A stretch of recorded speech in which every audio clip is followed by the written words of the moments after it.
Oke, yuk kita bahas sesuatu yang penting banget, tapi kadang suka kelewat. Kenapa sih keterlambatan gerak atau motorik anak itu ternyata bisa banget ngaruh ke kemampuan bicaranya? Pasti banyak ya ayah bunda yang mikir begini. Yang penting nanti ngomongnya lancar. Telat jalan dikit nggak apa-apa lah. Kita tuh sering banget misahin antara kemampuan fisik, kayak jalan, sama kemampuan bicara. Ya sekilas emang kedengarannya masuk akal sih. Nah, ini dia pertanyaannya. Gimana kalau ternyata asumsi kita selama ini kurang pas? Yuk kita coba lihat lebih dalam lagi hubungannya. Jadi gini, prinsip dasarnya tuh simpel banget. Perkembangan anak itu kayak satu bangunan utuh. Kemampuan motorik, kognitif, sama bahasa itu saling nyambung, saling nopang satu sama lain. Anak itu belajar bicara bukan cuma dari dengerin kita ngomong, tapi justru dari bergerak, dari dia menjelajahi dunianya sendiri. Oke, sekarang pertanyaannya, gimana ceritanya gerakan fisik itu bisa jadi fondasi buat kata-kata pertama seorang anak? Nah, disinilah keajaibannya dimulai. Coba deh kita ikutin perjalanannya. Setiap langkah ini tuh bukan cuma soal fisik loh. Waktu tengkurap, dia lihat dunia dari sudut pandang baru. Waktu merangkak, dia akhirnya bisa ngejar dan megang mainan yang dia mau. Nah, yang paling krusial, waktu menunjuk. Dia tuh sebetulnya lagi momun jauh sebelum bisa ngucapin satu kata pun. Itulah bahasa pertamanya. Nah, soal menunjuk ini, wah ini penting banget. Ini bukan cuma gerakin tangan ya. Waktu anak nunjuk, dia itu kayak lagi bilang, "Mah, lihat itu deh, aku mau itu." Itu apaan sih? Ini adalah percakapan pertama mereka.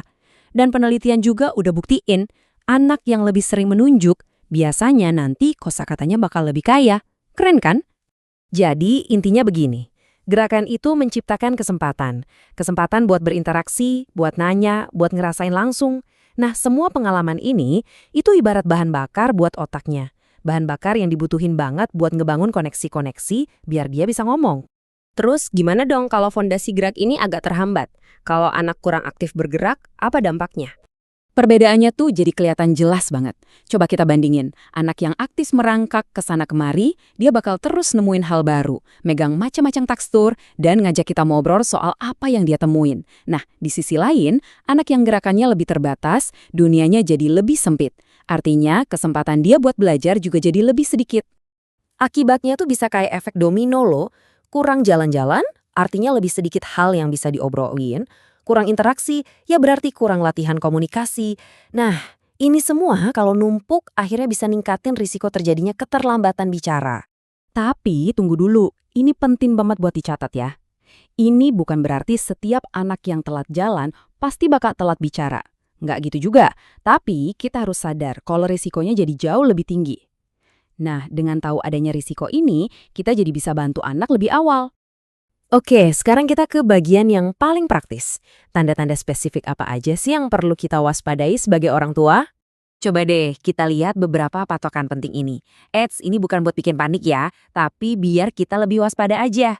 Kalau misalnya kita lihat si kecil belum mencapai beberapa hal ini, apalagi kalau ada kombinasi antara telat gerak dan tanda-tanda awal bahasa, nah ini sinyal buat kita untuk coba konsultasi ke ahlinya. Nah, kalau kita lihat ada tanda-tanda tadi, kenapa sih harus gerak cepat? Kenapa nggak nunggu aja? Siapa tahu nanti bisa sendiri. 0 sampai 5 tahun. Ingat-ingat ya angka ini tuh masa keemasan perkembangan otak anak. Otak mereka lagi plastis-plastisnya, gampang banget nyerap stimulasi. Jadi bantuan apapun yang kita kasih di periode ini, dampaknya bakal jauh lebih besar. Ini bukan kata saya loh, tapi langsung dari American Academy of Pediatrics. Deteksi dan intervensi dini itu kunci buat hasil perkembangan yang optimal. Tujuannya bukan buat menakut-nakuti, tapi justru buat memaksimalkan potensi setiap anak. Karena seringkali strategi tunggu dan lihat itu bukan yang terbaik. Nah, kabar baiknya adalah banyak banget hal simple yang bisa kita lakuin di rumah setiap hari. Ajak main di lantai, lakuin tummy time, terus ceritain apa aja yang lagi kita lakuin. Dan yang paling penting, setiap kali dia coba ngomong, entah itu lewat senyum, ngoceh, atau nunjuk, langsung kita tanggepin. Setiap respons kita itu adalah pelajaran bahasa yang berharga banget buat dia. Jadi, ini dia nih kesimpulan utamanya. Yuk kita ubah cara pandang kita. Keterampilan motorik itu bukan cuma soal fisik, itu adalah fondasi komunikasi, pintu gerbang buat anak ngertiin dunianya, dan akhirnya bisa ngungkapin apa yang ada di pikirannya lewat kata-kata.